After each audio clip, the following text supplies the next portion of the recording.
प्रदूषण नहीं करेगा। माँ शारदा गंगा में सब समाहित। पिता के पास 24 कैरेट वाले आएंगे, अब 22 वाले रेस्टोरेंट में पड़े रहेंगे। माँ होती, माँ के लिए तो सब पुत्र बराबर है, धर्म हो अधर्म हो, माँ तो अपनी गोद में सबको सुला रही है।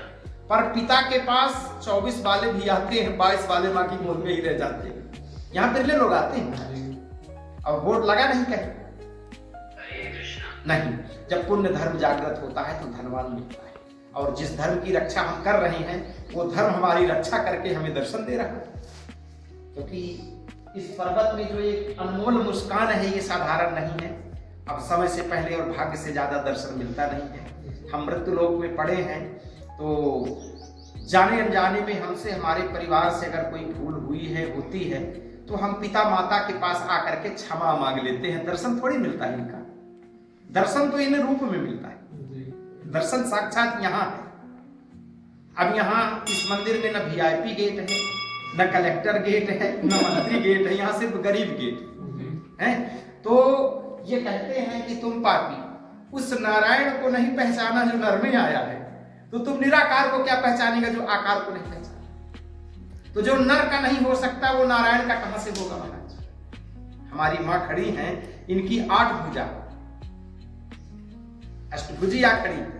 ये किसी की बेटी हुई तो 2 भुजा लेके आई, किसी की बहन बनी तो 2 भुजाएं और बढ़ गई, किसी की पत्नी बनी तो 2 भुजाएं और बढ़ गई, फिर यही किसी की मां बन गई, इनकी 2 भुजाएं और बढ़ गई, तो 8 भुजा हो गई।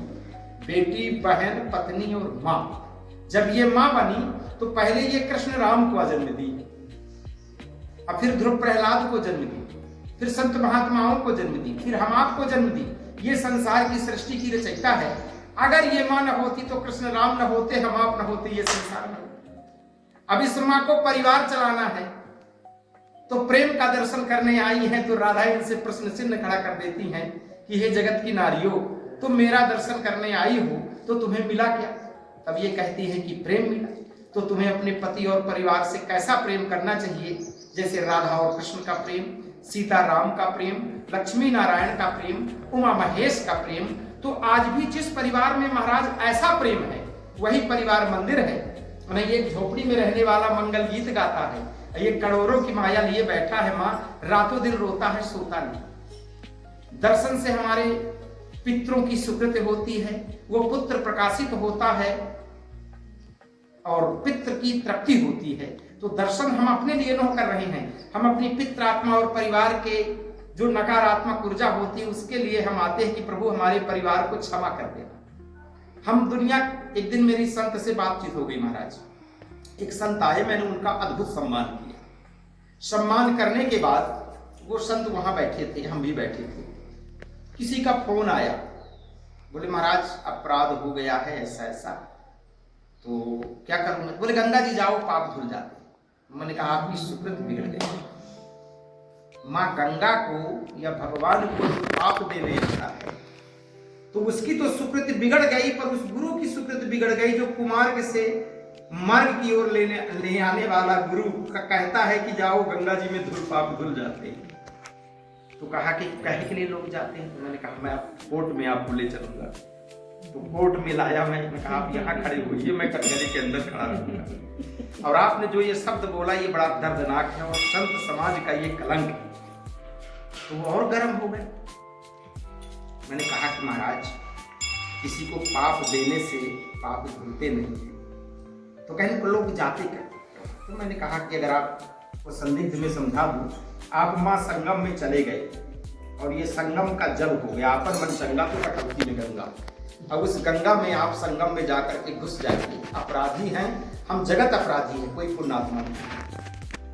और कान पकड़ के कहिए माँ गंगा से, इसलिए पानी में घुस जाइए पहले, और कान पकड़ के कहिए कि हे माँ गंगा, मैं अज्ञानी हूँ, पापी हूँ, अधम हूँ, अपराधी हूँ, अत्याचारी हूँ, पर हे माँ गंगा मैं आपका ही तो लाल हूँ। तो हे माँ गंगा अगर मुझ में कोई पुण्य बचे हो, मैं पापी हूँ, अगर मुझ में कोई पुण्य बचा हो तो मेरी माँ पुण्य ले लो। मुझ में नहीं है तो मेरी पत्नी में है, मेरे बेटी बेटा में है, मेरे माता पिता में है, मेरे भाई कुटुंब में है। अगर किसी में माँ पुण्य हो तो मेरे पुण्य ले लो, इनमें भी नहीं तो मेरे पिता के पिता के पिता पितृ लोग इनके पुण्य ले लो और जल को उसी गंगा में छोड़ दो। तो माँ गंगा प्रकट होकर कहती है कि लाल तुमने पुण्य ही दे दिया तो पाप तेरे कहां रह गए, दुनिया तो पाप होने आ रही। तो भगवान को तो जो हम देंगे वही ना पाएंगे।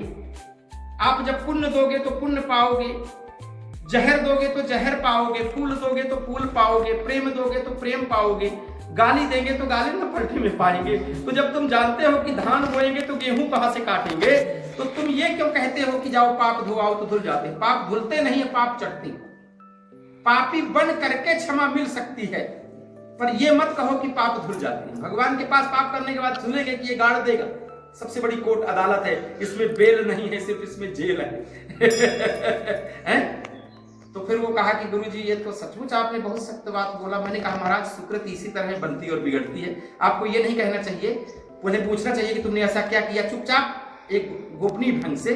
अब तुमने डायरेक्ट निर्णय ले लिया कि जाओ गंगा जी में पाप धुल जाते। पाप धुलते नहीं और चढ़ गए, कई जन्मों तक नहीं उद्धार हो पाओगे, सुकृति नहीं होगी आपकी, भटकते रहोगे। तब उन्होंने कहा सचमुच। मैंने कहा यह अंतिम कोर्ट है, इस कोर्ट में का जजमेंट अंतिम होता है।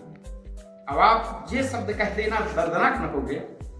अब हम भगवान को पाप करने के बाद पाप देंगे तो पाप ही तो लेके जाएंगे। अब पाप करने के बाद भी हम पुण्य देके जा रहे हैं तो हमारे पाप कहां रह गए। कुंती यही ना की थी, दुख मांगी सुख मिल गया। तो तुम पाप देने आए हो तो पाप लेके जा रहे हो, पुण्य देने आए हो तो पुण्य पाओगे। तो जब बदला मिलता है तो पुण्य ही नहीं दे रहे हो, पाप तो छोड़ दो। तो मां तो अब पाप तो हम खड़े हैं दर्शन कर रहे हैं, फिर भी चींटी दबी हमारे पैर के नीचे, तो पाप ही तो हो रहा है। अब फिर हम मृत्युलोक में पड़े हैं तो पल पल में हमसे पाप होगा, पर दर्शन से हमें क्षमा भी तो मिल देती है। प्रभु यही तो देते हैं। तो अच्छा लगा और आपकी यात्रा मंगलमय प्रकाशित रहे, जहाँ रहे आपका मंगल हो और राधा रानी बुलाती रहें। और बाकी तो उनकी ही छत्र छाया में हम हर श्वासों में वही हैं।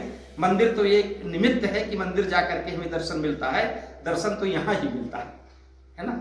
और दर्शन इस रूप में अगर नारायण को ढूंढना है तो नर की आत्मा में ढूंढ लो, बाकी नारायण किसको मिला है वो तो अमर है। आइए बेटी गा दो, ये सिंदूर लगा दो।